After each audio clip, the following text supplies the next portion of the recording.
तो टॉपिक है art of death planning. जीवन में हर एक प्रश्न का जवाब होता है, हर एक पल की प्लानिंग होती है। Which career do you want to pursue? At what age do you want to get married? Where do you see yourself in next 10 years? But एक प्रश्न है जिसका जवाब किसी के पास नहीं, एक परिस्थिति है जिसकी कोई प्लानिंग नहीं। मैं क्या करूँगा जब मेरे पास मात्र 5 मिनट होंगे? जीवन के अंत समय में ग्रहण करने योग्य व्रत संलेखना। जो जीव संलेखना की आराधना करता है उसका भाव और भाव दोनों की शुद्धि होती है। जीवित मरना संसार मित्र अनुराग सुखानुबंध निदानानी। मैं क्या करूँगा जब मेरे पास मात्र 5 मिनट होंगे? अभी all our life we are preparing for living, but who prepares for death? मैंने क्या अपने परफेक्ट प्लानिंग की है? अभी नए साल आ रहे होंगे, सबने प्लानिंग करी होगा वेट लॉस की, 10 kg वेट लॉस करना है।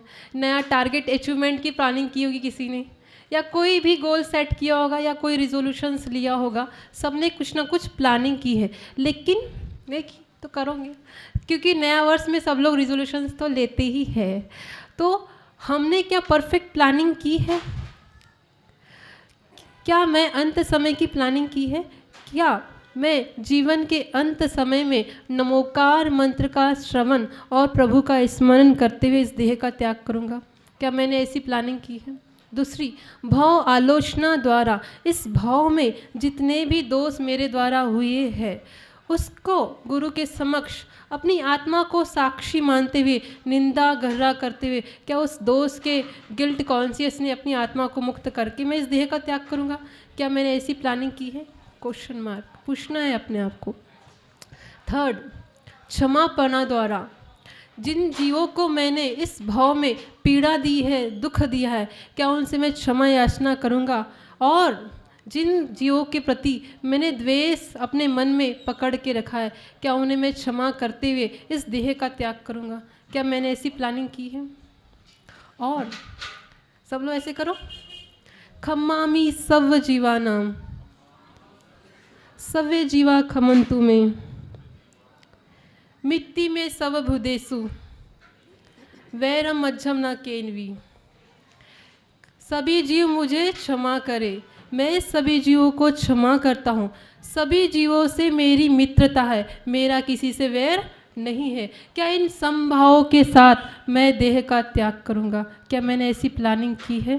क्योंकि मैं जानता हूँ इस देह की मृत्यु के साथ द्वेष की मृत्यु नहीं होगी। परफेक्ट एग्जाम्पल कमेट एंड पार्श्वनाथ भगवान। मैं जानता हूँ इमोशंस की मृत्यु देह की मृत्यु के साथ नहीं होगी।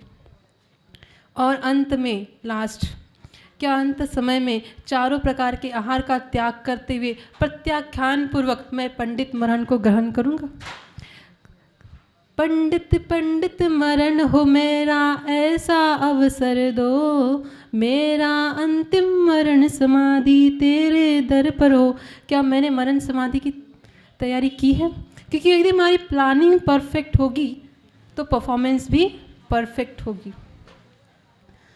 All our life we are preparing for life, but forget to prepare the last 5 minutes of our life. जीवित मरना संसा मित्र अनुरागा सुखानुबंध निदाननी। जीने की इच्छा और मरने के भय की मृत्यु हो उसके बाद इस देह का त्याग करूँ, इसका नाम है संलेखना।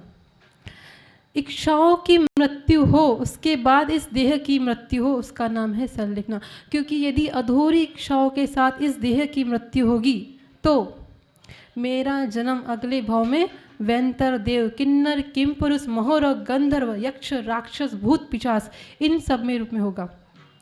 और इस देह की मृत्यु हो उससे पहले इस देह की आसक्ति और देह के संबंधों के प्रति आसक्ति की मृत्यु हो उसके बाद मृत्यु हो, इसे कहते हैं संलेखना।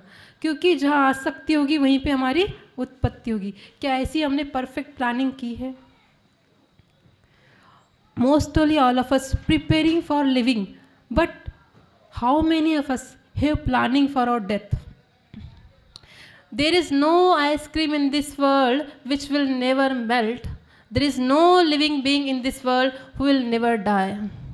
It is just the date is unknown. Then why not live this life in a way when the death in front of us? When the death in front of us, we are ready to accept it. We are ready to embrace it. कहीं हमने जीवन के प्रत्येक त्यौहार में खुशियों मनाने की तैयारी की है, लेकिन मृत्यु को महोत्सव बनाने की तैयारी की है कि नहीं? अपने आप से पूछना है, क्वेश्चन मार्क। हे मृत्यु, अब लोग ऐसा करो, हे मृत्यु तैयार यदि तू आने को प्रसन्न मुखा। हे मृत्यु तैयार यदि तू आने को प्रसन्न मुखा, द्वार खुला है तेरा स्वागत प्रसन्न मुखा। क्योंकि इससे क्या होगा, जो भय की मृत्यु होती है, जो डेथ ऑफ, जो फियर ऑफ अननोन होगा, वो हमारे पास से खत्म हो जाएगा। ठीक है, कहीं जीवन में अंत समय में कहीं हमारे इस जीवन से अफसोस, डिससेटिस्फैक्शन, असंतोष, रिग्रेट या जीवन के अंत समय में असमाधि तो नहीं होगी ना। जब यही आंखें आपकी हमेशा के लिए बंद होने वाली होगी तो आपको ये तो नहीं लगेगा ना कि मैंने जिस जीवन में जिया, जब हमारे पास समय था तो समझ नहीं थी, लेकिन आज जीवन की वास्तविकता समझ आई तो समय नहीं बचा। क्या ये ऐसा तो नहीं लगेगा? In the last, I conclude my word with the true idea of Sanlekhna is this, that when the death in front of us, we should know how to die and not to make vain efforts to avoid the unavoidable. बोलिए आचार्य सौभाग्य सागर जी गुरुदेव की जय हो।